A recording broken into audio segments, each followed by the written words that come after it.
This is Charles Laughton, and we're going to act out a story for you. The story is called A Christmas Carol, and it was written by Charles Dickens. And every time you hear the sound of Christmas bells, that's your signal to turn the page. Are you ready? Now listen. Marley was dead to begin with. Ebenezer, Scrooge, and Marley had been partners for I don't know how many years, but old Marley was dead as a doornail. It was Christmas Eve. Old Scrooge was in his counting house, counting out his money. The door of the counting house was open so that he might keep his eye upon his clerk. Oh, yes. He was a tight-fisted hand at the grindstone, Scrooge. A squeezing, wrenching, grasping, clutching, scraping, covetous old sinner. God bless you, Uncle. This was the voice of Scrooge's nephew. He was all in a glow. A Merry Christmas, Uncle. Humbug. Christmas? A humbug, Uncle? You don't mean that, I'm sure. Every idiot who goes about with Merry Christmas on his lips, said Scrooge, should be boiled with his own pudding and buried with a stake of holly in his heart.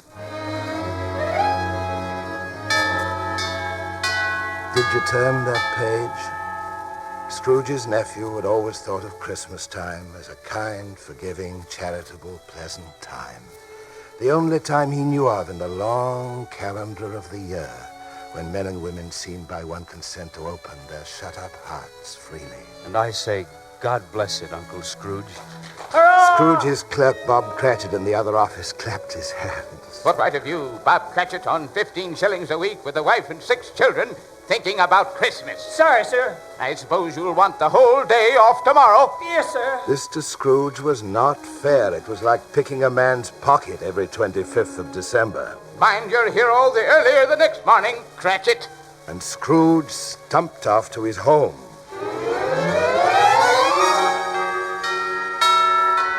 Now it is a fact that there was nothing at all particular about the knocker on Scrooge's front door. It is also a fact that Scrooge had seen it night and morning for many years. Then you explain to me, if you can, how Scrooge saw in the knocker, not a knocker, but his dead partner's face. Marley's face. It had a dismal light about it, like a bad lobster in a dark cellar. Scrooge fled into the house, but before him stood the ghost. Who are you? Ask me who I was. In life, I was your partner, Jacob Marley. The ghost was chained. The chains were hung with cash boxes, keys, padlocks, ledgers, and deeds. You're chained. Tell me why. I wear the chain I forged in life, a life misspent. But you were always a good man of business. Oh. Business?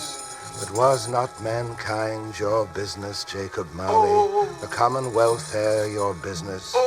Charity, mercy, forbearance, and benevolence your business? Scrooge, I'm here to warn you that you will be haunted by 3 spirits, and without their visits you cannot hope to escape my fate. Oh, expect the first tomorrow when the clock strikes 1.